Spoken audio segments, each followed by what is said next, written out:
Hello everyone, this is Connie Thor for week four's discussion. For the discussion, we were focusing on SEL for students, ethical decision making and social responsibility. So two skills involved in ethical discussion and ethical decision and responsibility is identifying solutions for personal and social problem and recognizing one's responsibility to behave ethically. The identifying solutions for personal and social problem is very important as it forces the students to think about the problem and find ways to solve it. So when they do this, they're critically thinking about things and they're thinking outside the box. They're not just thinking about them. They're going more than that, and they're thinking about other people and how to take in their perspective and their thoughts and how the problem affected them. So it's really forcing them to go out of their own perspective and see more into everything. The recognizing one's responsibility to behave ethically really forces the students to evaluate themselves. Um, how can they be better, and how could they do this to help others, or how could they do this to ensure that everyone's getting along? How do they be sure that they're not going over the line, and just really regulating themselves as well as, understanding how what they do may affect others. So just really, like it says, behaving.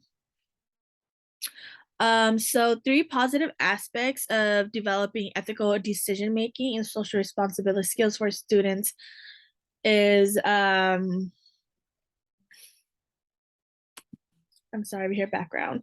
Um, is incorporating moral development, and this is helps students as they respond better and shows improvement by their reasoning abilities. And example of this could be students breaking classroom norms, and then you will have to go and refer back to it and ensure that students know that they're breaking those norms, and those norms could be norms that we all made together.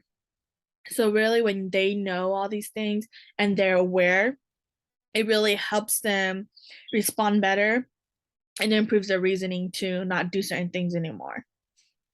Another one would be encouraging students to make ethical decisions by their moral identity. Doing this is good because then it really reminds them to behave, and how they do that is through their moral identity. So this could be like we're reading or writing about moral, a story with morals, and students could relate back to that. And it reminds them, hey, yeah, we should do that. For example, like don't judge a book by its cover, or um, what is it? It's just like simple stuff like that that students could kind of relate back to and be like, oh yeah, I wouldn't want them to do that about me, so let me not do that. So it's just their moral, like they understand that that's not right, or they wouldn't want that to be said upon them. So then it's the moral identity that's what's right and what's wrong. Another one is that students know they're wrong, and they distance themselves from the actions and consequences from it. And by doing this, it helps them do the right thing more often. So, for example, like they're using these things for the honor code, and by they doing that, we're reducing disengagement.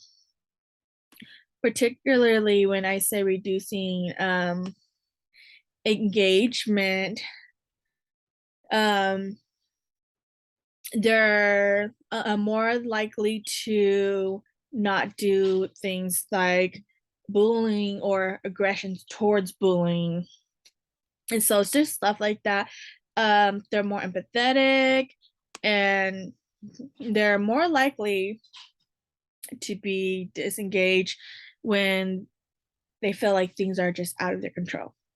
So when they have this honor code set there, they're able to have more ethical behavior.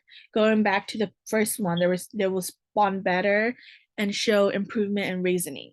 So all these just kind of tie back to each other with it.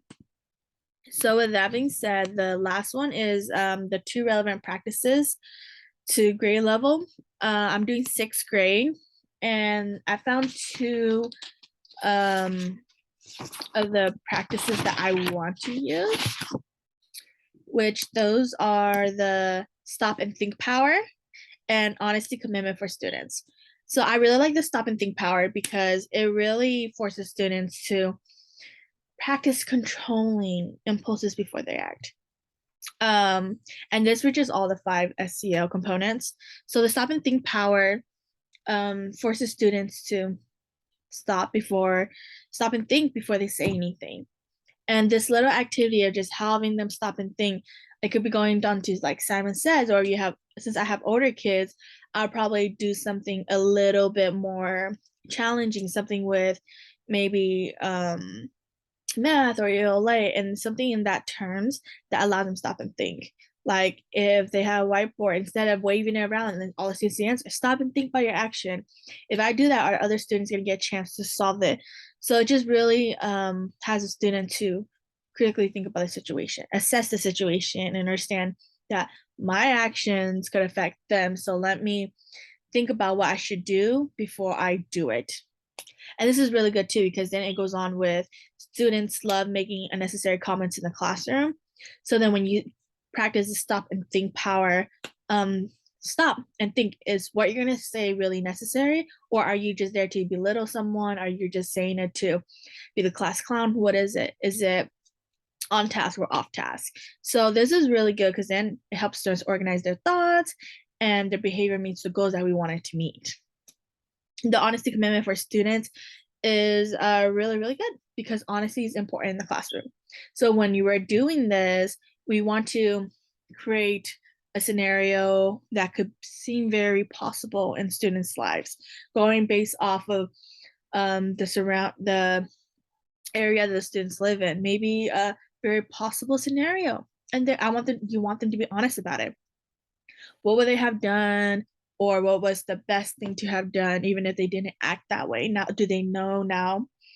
And it's just about building that honesty in the classroom and the trust in the classroom. So it gives them that really the community feeling that, oh, this is a trust place in the classroom, and I could say something and I shouldn't be scared of it because it's my honest truth. So then it really promotes the bond between the students and the students to teachers in the classroom and the students to students. So it's like an overall really, really big thing for the classroom. So that was what I have for this week's discussion. Thank you for watching.